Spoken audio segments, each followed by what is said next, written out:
자, 오늘 설교 제목 우리 같이 한번 읽습니다. 시작. 살리는 사람. 우리 옆 사람한테 한번 얘기 또 하세요. 살리는 사람 되세요. 살리는 사람 되세요. 자, 분위기도 좀 살리고 사람도 살리고 살리는 사람. 자, 느헤미야 2장 17절로 20절 말씀 우리 함께 읽습니다. 시작. 후에 그들에게 이르기를 우리가 당한 곤경은 너희도 보고 있는 바라. 예루살렘이 황폐하고 성문이 불탔으니 자, 예루살렘 성을 건축하여 다시 수치를 당하지 말자 하고, 또 그들에게 하나님의 선한 손이 나를 도우신 일과 왕이 내게 이른 말씀을 전하였더니 그들의 말이 일어나 건축하자 하고 모두 힘을 내어 이 선한 일을 하려 하매, 호론 사람 산발랏과 종이었던 암몬 사람 도비야와 아라비아 사람 게셈이 이 말을 듣고 우리를 업신여기고 우리를 비웃어 이르되 너희가 하는 일이 무엇이냐? 너희가 왕을 배반하고자 하느냐 하기로, 내가 그들에게 대답하여 이르되 하늘의 하나님이 우리를 형통하게 하시리니 그의 종들인 우리가 일어나 건축하려니와 오직 너희에게는 예루살렘에서 아무 기업도 없고 권리도 없고 기억되는 바도 없다 하였느니라. 아멘. 여러분, 올 한 해 주 안에서 형통하시길 축복합니다. 우리가 하나님 앞에서 크게 불순종하며 살아가면 안 돼요. 하나님 말씀 따라서, 성령님 인도하심을 따라서 바른 길로, 옳은 길로, 복된 길로 가시기를 바랍니다. 자, 그렇다고 해서 우리의 삶 가운데 아무 어려움이 없을까요? 우리가 그렇게 어린아이 같이 생각하지는 않습니다. 인생이 그렇게 간단하지가 않아요. 자, 마가복음 6장 48절 읽어보세요. 시작. 바람이 거스름으로 제자들이 힘겹게 노 젓는 것을 보시고 밤 사경쯤에 바다 위로 걸어서 그들에게 오사 지나가려고 하심에, 어떤 장면입니까? 오병이어 사건 후에 예수님께서 제자들을 먼저 보내세요. 그런데 어떻게 보내시느냐면 구체적으로 배 타고 갈릴리 건너가 있어라, 그렇게 말씀하신 거예요. 그래서 제자들은 무엇한 죄밖에 없어요? 예수님 말씀에 순종한 죄밖에 없어요. 그런데 가다 보니까 막 바람이 역풍이 불고 난리 그런 난리가 없어요. 그래서 밤새도록 제자들이 죽도록 고생했다. 너무 억울하잖아요. 제자들 입장에서는 계속해서 예수님 원망했을 거예요. 아, 예수님 가라고 해서 가는데 왜 이렇게 쉽지가 않습니까? 제자들이 그런 생각 당연히 했을 거라고 생각되어져요. 그런데 그 밤에 제자들은 예수님께서 하나님이심을 경험하게 되었습니다. 할렐루야. 여러분, 우리의 삶도 그래야 된다는 것이에요. 그럴 확률이 높다는 것이에요. 순종하여 가는 길에도 어려움이 있을 수 있어요. 바람이 거슬러 불 수 있어요. 노젓는 것이 힘들 수 있어요. 그러나 그 모든 것들을 통해서 우리가 하나님이 하나님 되심을 더욱더 분명히 경험하는 모든 성도들 되시기를 주님의 이름으로 축복합니다. 자, 느헤미야서 2장 말씀 저희가 나누고 있어요. 한참을 넘어가가지고요, 제가 대략적인 내용만 다시 한번 여러분들 가운데 설명해 드리겠어요. 자, 1절로 5절까지가 어떤 말씀인가? 왕에게 허락받음. 지난번에 설교했던 거 기억나시죠?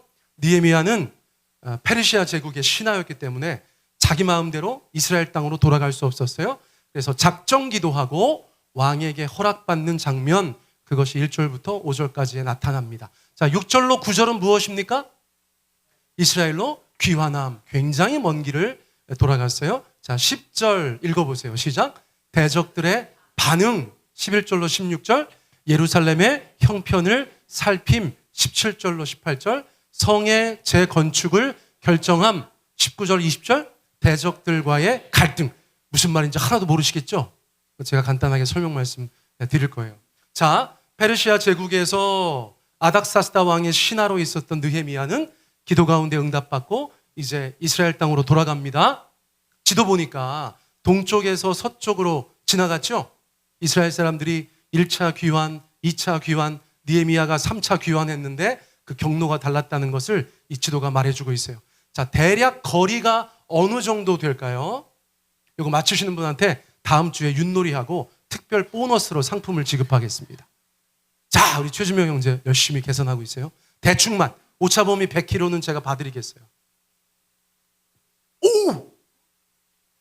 맞았어요. 대충 막 이렇게 하더라고. 1300km, 1300km. 최준명 형제가 제가 볼 때 JQ가 굉장히 높아요. 잔머리. 그 짧은 순간에 그걸 이렇게 해가지고 1200km 맞췄어. 대단하죠, 여러분. 대단하죠. 아니, 최준명 말고. 느헤미야 대단하죠. 이스라엘 재건하려고, 예루살렘 성벽 재건하려고 여러분 그 건축 자재 가지고 사람들 데리고 1300km를 여행했다고 생각해 보세요. 정성이 대단한 거예요. 믿음이 대단한 거예요. 열심히 특별한 거예요. 하나님의 말씀에 순종하며 살아간다는 것이 그렇게 쉽지 않고 간단하지 않다는 것을 느헤미야는 이 여행을 통해서 우리 가운데 단번에 보여줬다. 저는 그렇게 말씀드리고 싶어요. 자, 그래서 예루살렘 도착했습니다. 예루살렘 도착해서 한 서너 날을 쉬고 어느 날 밤에 조용히 예루살렘 성벽을 살펴봅니다. 왜 살펴봅니까? 자, 문제를 파악하는 것입니다. 상황을 파악하는 것입니다. 그래서 느헤미야 2장 13절에 보니까 이렇게 기록되어져 있어요. 같이 한번 읽습니다. 시작. 그 밤에 골짜기 문으로 나가서 용정으로 분문에 이르는 동안에 보니 예루살렘 성벽이 다 무너졌고 성문은 불탔더라. 느헤미야가 1300km를 여행 가서 예루살렘에 도착해서 그 형편을 살펴보니까 한마디로 뭔가 예루살렘 성벽이 다 무너졌고 성문은 불탔다는 거예요. 여러분 보니까 어디 문으로 나갔다는 거예요? 골짜기 문이라고 써 있죠. 골짜기 문. 여러분 지도에서 골짜기 문 찾으셨어요? 빠르다. 류 집사님은 NQ가 높은 것 같아. 눈치? 그만해야지. 오늘 갑자기 되게 재밌네. 네. 자, 그래가지고 골짜기 문이 여기 있죠? 거기서 용정으로 해서 분문에 이르러서, 자, 분문은 지도에 안 나와요. 요 바로 밑에 끝에 있습니다. 여러분 참고로 분문이 뭘 것 같으세요? 분문. 답하지 마세요. 집에 가서 찾아보세요. 식사하실 때 힘들 수 있어. 자, 그래서 어쨌거나 그 역할과 기능대로 예루살렘 성벽에는 그런 문들이 있었는데 느헤미야가 골짜기 문에서 나와서 이렇게 아래로 지나서 시계바늘 반대 방향으로 예루살렘 성벽을 다 돌아봤다는 거예요. 돌아보니까 결과적으로 예루살렘 성벽은 다 무너져 있더라. 성문은 있어요, 없어요? 성문은 다 불타 있더라. 최소한의 안전과 사람들의 존엄을 위해서 존재해야 될 울타리도 없고 문도 없고 들짐승들이 드나들고 대적들이 언제 침입해도 막을 수가 없는 그런 형편없는 성이 예루살렘 성이었다는 것이에요. 여러분 그런데 저희가 궁금해해야 됩니다. 왜 그렇게 무너진 성을 방치하고 있습니까? 여러분 금요일 날 밤에 기도회 끝나고 여러 가지 다 정리하고 가려고 하는데 저희 아내가 여보 여자 화장실에서 계속 물소리가 난다는 거예요. 그래서 가봤죠. 여러분 제가 약간 좀 남가이버 아닙니까? 남가이버? 몰랐나? 제가 그런 꼴을 못 봐요. 그래서 가서 봤더니 별건 아닌데 여자 화장실 그 엉뜨 있는 칸 있잖아요. 제가 작년에 최고로 기쁜 마음으로 산 거예요. 지금 반응이 너무 좋아서 너무 행복해요. 어쨌거나 그 칸에 물소리가 계속 나는 거예요. 그래서 이렇게 안에를 열어봤더니 여러분 구슬로 된 끈이 있습니다. 그거 보신 적 있으세요? 그거 보셔야 돼요. 그 정도는 고칠 수 있어야죠. 그래서 거기 끊어져 있더라고. 그래서 쿠팡에다가 제가 바로 주문했더니 다음날 도착했어요.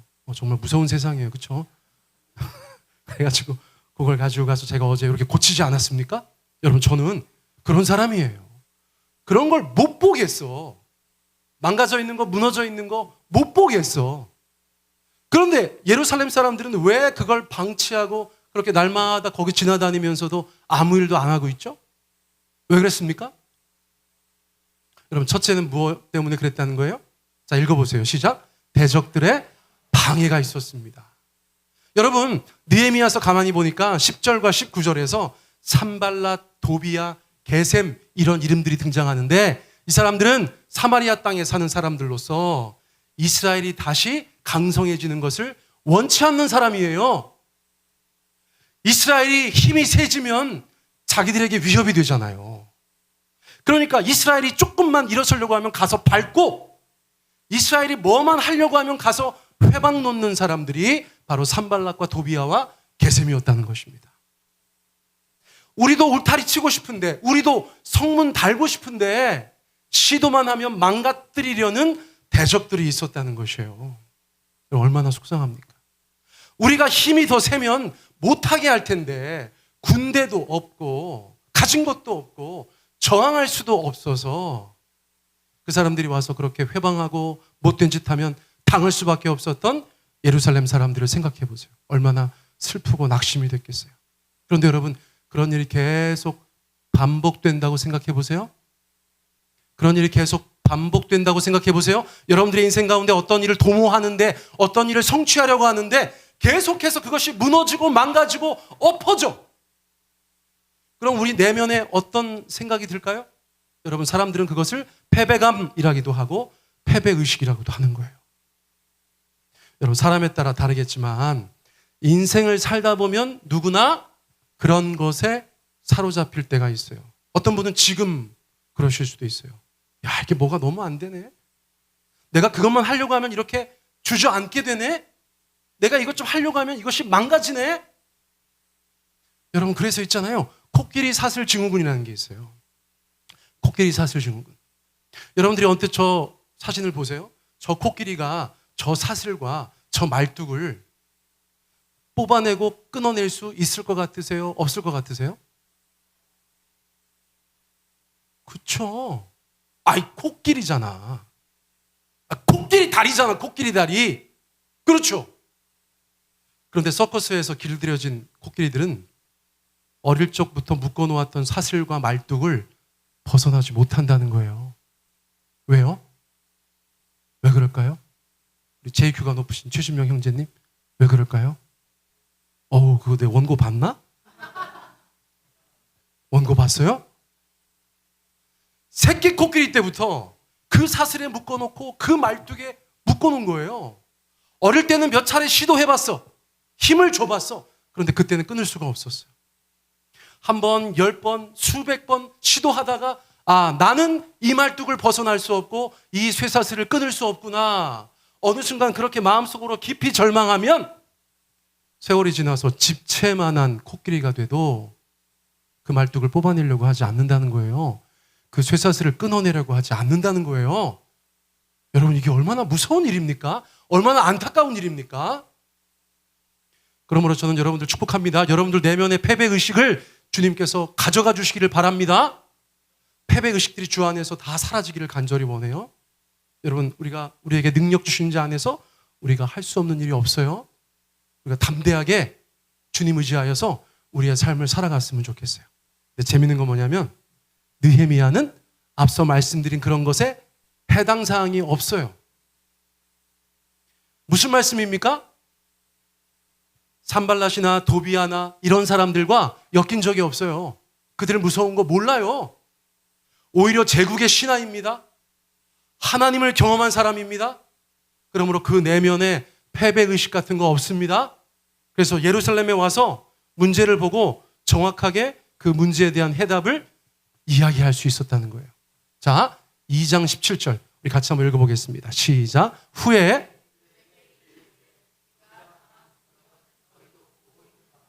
예루살렘이 황폐하고 성문이 불탔으니 자, 예루살렘 성을 건축하여 다시 수치를 당하지 말자 하고, 밤에 한 바퀴 쭉 돌고 와서 느헤미야가 예루살렘의 지도자들과 백성들한테 한 말이에요. 그 중에 누구도 할 수 없는 말입니다. 대적들이 무섭고 패배감이 있어서 그들 중에는 누구도 할 수 없었던 말을 느헤미야는 대적들이 무섭지도 않고 패배감도 없기 때문에 그냥 그 문제에 대한 솔루션을, 해법을 단순하게 얘기하는 거예요. 우리가 당한 곤경은 너희도 보고 있는 바라. 여러분, 예루살렘 사람들의 곤경은 무엇입니까? 성벽도 없고 성문도 없어서 외적들의 침입에 무방비 상태라는 것이죠. 여러분, 그게 그들의 곤경이었어요. 그러면 해법은 무엇입니까? 너무 간단하죠. 성을 다시 건축하는 거예요. 성벽을 다시 두르는 것입니다. 성문을 다시 다는 것입니다. 그 문제에 대한 해답을 간단하게 제시하는 느헤미야를 보게 돼요. 느헤미야는 앞서 말씀드린 대로 새바람, 새 포도주 같은 사람이기 때문이에요. 과거의 두려움에 얽매여 있지 않습니다. 패배의식에 쩔어 있지 않습니다. 하나님께서 느헤미야를 거기에 보내신 이유가 바로 그런 이유였을지 모르겠어요. 여러분들의 삶의 자리에서 새바람, 새 포도주, 느헤미야 같은 분들 다 되시기를 바랍니다. 여러분, 자기 성을 따서 저 같은 경우는 남느헤미야 이렇게 한번 해보겠습니다. 자, 해보세요. 시작. 남느헤미야. 아우, 남자 이름이긴 하지만, 응? 여러분, 우리 각자의 삶의 자리에서 그렇게 단순하게 문제를 보고 그 문제보다 크신 하나님을 우리의 삶 가운데 초대했으면 좋겠어요. 여러분 보세요. 그 말을 듣는 사람들 입장에서는 야, 네가 뭔데 갑자기 처음 보는 사람이 나타나가지고 성을 건축하자 그래. 너 믿고 무슨 일 할 수 있겠어? 여러분 그런 생각 할 수 있겠죠. 그때 느헤미야가 어떻게 합니까? 간증하는 거예요. 간증합니다. 하나님이 어떻게 행하셨는가? 하나님이 예루살렘 백성들에 대해서, 예루살렘 성에 대해서 어떻게 역사하고 계신가를 그들과 나누는 것입니다. 여러분 이건 얼마나 힘이 되겠어요. 자기들은 힘이 없습니다. 자기들은 그런 마음도 없습니다. 느헤미야가 나타나서 조금 기대가 되지만 느헤미야를 믿고 무엇인가 하기에는 역부족이죠. 그런데 느헤미야는 그들에게 누구를 소개합니까? 지금 예루살렘을 회복하기 원하시는 하나님을 소개하는 거예요. 이 문제보다 더 크신 하나님을 그들 가운데 보여주는 것입니다. 여러분, 아무리 작은 문제라도 우리의 눈을 가리면 아무것도 볼 수 없어요. 우리가 손바닥으로 하늘을 못 가린다고 얘기하지만 여러분, 손바닥이 우리의 눈앞에 있을 때 많은 것들을 보지 못하게 돼요. 우리가 문제 가운데 함몰되어져 있으면 다른 것들 보입니까? 안 보입니까? 우리가 문제 가운데 빠져 있으면 하나님을 볼 수 있습니까? 없습니까? 그럼 느헤미야가 와서 우리의 가린 손을 치워주는 거예요. 그리고 그 문제보다 더 크신 하나님을 바라볼 수 있도록 도와주는 것입니다. 여러분 우리가 목장에서 부서에서 뭐 해야 됩니까? 어떤 사람이 이렇게 자신의 삶의 문제 때문에 아무것도 보지 못하고 이렇게 뒤뚱뒤뚱 걸어갈 때 방황하고 넘어지고 깨지고 할 때 우리가 그 손을 치워주는 사람들이 되어야 되는 줄 믿습니다. 야야야, 너 그거 문제 내려놔. 문제보다 더 크신 하나님이 너의 삶 가운데 역사하고 계시잖아. 내 말을 들어봐. 하나님께서 이렇게 기도할 때 이스라엘로 가게 하셨어. 그 모든 것들을 준비하게 하셨어. 아닥사스다의 마음을 움직여 주셨어. 내가 그래서 여기 온 거야. 하나님의 계획이 있는 것이 분명해. 나를 믿지 말고 우리 안에 역사하고 계신 하나님을 믿어봐. 여러분 그것이 느헤미야의 권고였어요. 간증이었어요. 여러분 간증은 그런 힘이 있는 것입니다. 지난 금요기도회 끝나고 밖에 서 있는데 우리 정경수 권사님이 나오셨어요. 그래서 아이고 권사님 요즘에 제가 지난번에도 한번 말씀드렸듯이 중보기도실에 기도카드 내고 나서 이것저것 응답받으신 것이 있어서 저희가 송구여신 예배 때 저랑 저희 아내가 누구 한 분 간증 좀 시킬까 그런 생각을 하다가 둘이 동시에 정 권사님 뭐 이런 얘기를 했던 기억이 있어서 그 말씀을 드렸어요. 아유 권사님 저희가 송구여신 예배 때 누구 좀 간증 세울까 하다가 안 세웠는데 그때 정 권사님 생각이 나더라고. 그런 말씀 드렸더니 간증을 하시겠다는 거예요. 그 생각보다 그런 캐릭터가 아니셔. 되게 조용하고 그러신 줄 알았는데 간증을 하시겠다는 거예요. 그래서 언제 할까 보는데 날짜가 그냥 돌아오는 금요일이 제일 좋더라고요. 그래서 어떻게 하다 보니까 그냥 이번 주 금요일 날 우리 정경수 권사님께서 금요기도회 때 간증을 하게 됐어요. 조금 아쉬운 분들 계신가? 섭섭한 분들 계신가? 왜 나 안 시키고 왜 정 권사님 시키냐고 그런 분들 계신가? 우리 박진 권사님 눈빛이 조금 흔들리시는 것 같은데 다음에는 박 권사님이 하시겠어요? 거절을 늦게 하시는 거 봐. 무서운 분들이 많아 교회에. 어쨌거나 이번 주 금요일 날 여러분 금요기도에 오시면 우리 정 권사님 간증을 들으실 수 있을 거예요. 무슨 간증 하시려는지 모르겠지만 아무튼 할 말이 있대. 여러분 하나님을 경험한 자는 말하게 되어져 있어요. 느헤미야는 지금 그 말을 했고 그 간증이 사람들의 마음 가운데 역사하기 시작한 거예요. 여러분들 우리의 이야기를 듣고 사람들이 살아나면 좋겠습니다. 할렐루야. 우리가 만난 하나님, 우리가 경험한 하나님을 듣고 사람들이 소망을 가졌으면 좋겠어요. 어두운 세상 가운데서 빛을 보면 좋겠어요. 좋은 얘기 많지 않잖아요. 우리의 입을 통해서 하나님이 증거되었으면 좋겠어요. 여러분, 느헤미야 그렇게 한 거예요. 그들에게 하나님의 선한 손이 나를 도우신 일과 도우셔서 왕이 나에게 어떻게 했는가, 그것을 얘기하니까 낙심하고 주저앉아 있었던 예루살렘 사람들에게 큰 힘과 위로가 임하게 되었다는 것입니다. 여러분 따라해 보세요. 문제보다 크신 하나님. 여러분, 느헤미야는 사람들에게 그 하나님을 보여주었다는 거예요. 자, 이제 느헤미야는 뭐 해야 되냐면 건축합니다. 성벽을 재건합니다. 성문을 다시 답니다. 근데 너무나 재밌는 건, 너무나 감사하고 흥미롭고 신기하고 위로가 되는 것은 무엇이냐면, 이스라엘 사람들, 예루살렘 사람들이 물리적인 건축을 하기 전에 내면의 건축을 먼저 했다는 것이에요. 어떻게 그렇게 볼 수 있어요? 여러분 18절 말씀 읽어보세요. 시작. 그들의 말이 일어나 건축하자 하고 모두 힘을 내어 이 선한 일을 하려 하매, 느헤미야의 간증을 듣고 하나님이 역사하시는 그 이야기를 듣고 그들이 뭐라고 얘기했다고요? 일어나 건축하자. 일어나 건축하자. 어쩌면 그들이 정말 주저앉아 있었다는 것을 우리 가운데 말해주고 있는지도 몰라요. 아무것도 건축하지 못하고 그렇게 무방비 상태로 폐허 가운데 살고 있었다는 것을 말씀해주고 있는지도 모르겠어요. 그런데 그런 사람들의 마음속에서 어떤 말이 나와요? 일어나서 건축하자. 일어나서 건축하자. 일어나서 건축하자. 무엇이 먼저 건축된 것입니까? 마음이 먼저 일어났어요. 마음이 먼저 세워졌어요. 여러분, 우리 마음 너무 중요하지 않습니까? 우리 마음 너무 중요하지 않아요? 마음이 어떤가에 따라서, 여러분, 저는 지금 무슨 마인드 컨트롤 이런 얘기 하는 게 아닙니다. 우리의 마음이 어떠냐에 따라서 삶을 살아가는 우리의 모든 것들이 달라지는 것 같아요. 여러분, 느헤미야 때문에 예루살렘 사람들은 그 마음이 건축됐어요. 그러면 여러분, 대적들은 무엇을 먼저 무너뜨리려고 할까요? 마음을 무너뜨립니다. 마음을 무너뜨려요. 자, 19절 말씀 읽어보세요. 시작. 호론 사람 산발랏과 종이었던 암몬 사람 도비야와 아라비아 사람 게셈이 이 말을 듣고 우리를 업신여기고 우리를 비웃어 이르되 너희가 하는 일이 무엇이냐? 너희가 왕을 배반하고자 하느냐 하기로. 여러분, 어떻게 마음을 공격했습니까? 업신여기는 거 공격이에요, 아니에요? 여러분, 비웃는 거 우리 마음 가운데 상처가 돼요, 안 돼요? 모함하는 거, 야, 너네가 아닥사스다 왕을 배반하는 거야? 고대 왕국에서 역적이 되는 것은 생각하기도 싫은 일인데, 사람들이, 예루살렘 사람들이 아닥사스다 왕에게 역모를 꾀하고 있다고 그렇게 모함하기 시작했다는 거예요. 그럼 마음이 무너질 수밖에 없겠죠?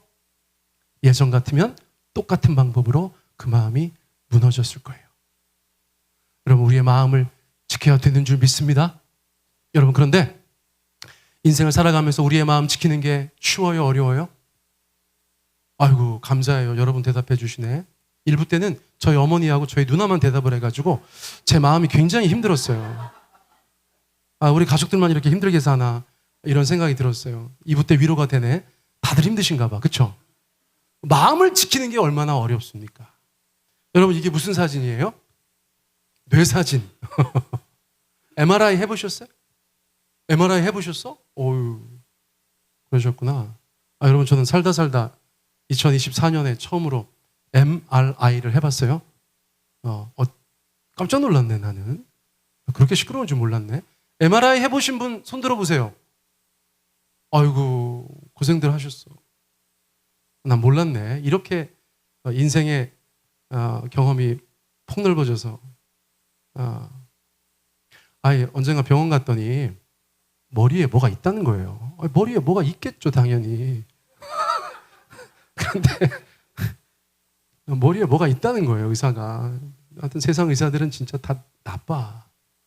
머리에 뭐가 있다고 하면서 뭐 이것저것 얘기를 하는데, 집에 가서 가만히 살펴보니까 너무 끔찍한 거예요.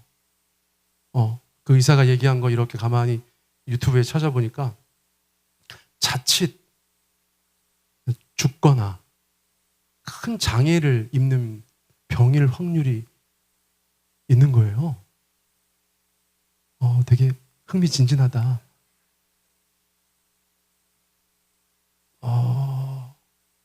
그래서 유튜브를 계속해서 공부하면 할수록 낙심이 됐어요. 큰일 났는데? 제가 어떤 생각까지 했냐면, 목회를 누구한테 물려줘야 되지? 잠시 그런 생각도 했었어요. 지난주 월요일 날 이제 두 번째 MRI를 찍었어요. 의사가 괜찮대요. 지금 당장 뭐 할 건 없고 그렇게 심각한 상황이 아니고 세월을 갖고 추적 관찰하면 된다. 그 정도 얘기를 해준 거예요. 그렇죠? 근데 그 과정이 한 3주 이렇게 진행됐는데 그 3주 동안 우리 박선천 집사님 소천하고 또 예를 들어서 우리 김각돔 선교사님 심근 경색도 오시고 그런 와중에 저는 MRI 찍으러 다닌 거예요. 그러면서 이럴 수도 있고 저럴 수도 있다는 얘기를 의사가 하는데 제 마음이 하루에도 막 12번씩 뒤집어졌다가 막 그랬어요. 여러분 천만 다행이죠. 이거 봐라. 이 반응들이 지금 다시 한번 여쭙겠습니다. 천만 다행이죠? 아유 참. 지금 눈빛들은 좀 이상했는데 순간. 기회다. 저 목사보다 나은 목사가 어딘가 있지 않을까? 이런 눈빛들이었는데. 예. 근데요 진짜 여러분 그 어느 날은 정말 마음이 힘들었어요. 정말 마음이 힘들더라고요. 여러분 우리 마음을 지키는 일이 너무너무 어려운 일이에요. 그래서 우리를 지으신 창조주 하나님께서는 이런 말씀을 주셨어요. 우리 같이 한번 읽습니다. 자, 시작. 그 무엇보다도 너는 내 마음을 지켜라. 그 마음이 바로 생명의 근원이기 때문이다. 아멘? 정말 그렇습니다. 세상에 우리가 막 지킬 게 너무 많아. 뭐도 지켜야 되고 뭐도 지켜야 되고 뭐도 지켜야 될 것 같아. 그런데 그 중에서 가장 중요하게 지켜야 될 것은 뭐라고요? 우리의 마음이다. 우리의 마음에서 모든 것이 다 나와요. 생명도 나오고 사망도 나오고 소망도 나오고 낙심도 나오고 우리 마음에서. 근데 그게 내 마음대로 안 되잖아요. 우리 마음대로 안 되잖아요. 아무것도 염려하지 말고 오직 모든 일에 기도와 간구로 너희 구할 것을 감사함으로 하나님께 아뢰라. 그리하면 모든 지각에 뛰어난 하나님의 평강이 그리스도 예수 안에서 내 마음과 생각을 지키시리라. 할렐루야. 우리가 못 지키는 거구나. 주님이 지켜주셔야 되는구나. 그러기 위해서는 우리가 주님을 간절히 의지해야 되는구나. 여러분 성경은 우리 가운데 그렇게 말씀해주고 있다는 거예요. 지금 전쟁터와 같은 예루살렘 땅에서 이스라엘 사람들이 지켜야 되는 것은 그 마음이에요. 다시 건축된 그 마음이라고요. 무너져 있었고 주저앉아 있었는데 이제 일어났잖아요. 마음이 먼저 일어났잖아요. 여러분 그럼 어떤 대적에 어떤 공격에도 우리는 그 마음을 지켜야 되는 줄 믿습니다. 여러분 2025년 새해에 여러분들 그 어떤 것보다 여러분들의 마음을 주님 안에서 굳건히 지키시게 되기를 축복합니다. 삶에 왜 어려운 일이 없겠어요? 이런저런 일들이 있다니까요.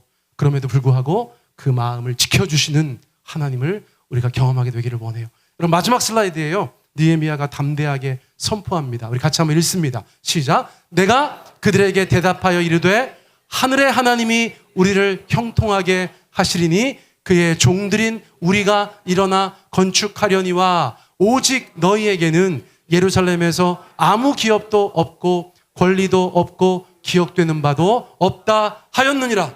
이 나쁜 놈들 또 예루살렘 사람들의 마음을 공격해서 주저앉히려고 느헤미야는 리더로서, 새로운 리더로서 용납하지 않았어요. 그들에게 가서 담대하게 선전포고하는 것입니다. 하늘의 하나님이 우리를 형통하게 하실 것이다. 너네가 업신여겨? 비웃어? 모함해? 하늘의 하나님이 우리를 형통하게 하실 것이다. 아멘. 그의 종들인 우리가 일어나서 건축할 것이다. 우리의 정체성, 우리의 정체성. 하나님의 종, 하나님의 백성, 우리가 일어나서 건축할 것이다. 그러므로 오직 너희에게는 예루살렘에서 아무 기업도 없고 너네 몫이 없다는 얘기예요. 권리도 없고 기억되는 바도 없다. 역사적인 정통성도 없다. 너네가 주장할 건 아무것도 없다. 여기는 하나님의 땅이야. 하나님의 도성이야. 우리가 하나님의 백성이야. 더 이상 우리를 괴롭히지 마. 우리를 주저앉혀서 낙심시키지 마. 우리가 주 안에서 다시 일어날 거야. 우리의 마음과 우리의 삶을 주님 앞에 다시 건축할 거야. 여러분, 느헤미야가 그렇게 선포하였다는 것입니다. 할렐루야. 여러분, 2025년 마침 새해 첫날이라, 첫 주라 너무 감사합니다. 여러분, 이 느헤미야의 선포가 우리의 선포가 되기를 간절히 원합니다. 우리의 삶의 대적자들에게, 우리의 삶을 망가뜨리려고 하는 악한 영들과 세상을 향하여서 여러분, 이 말씀으로 우리가 선포하며 나아가겠습니다. 우리 같이 한번 다시 선포해 볼까요? 자, 시작. 내가 그들에게 대답하여 이르되 하늘의 하나님이 우리를 형통하게 하시리니 그의 종들인 우리가 일어나 건축하려니와 오직 너희에게는 예루살렘에서 아무 기업도 없고 권리도 없고 기억되는 바도 없다 하였느니라. 아멘.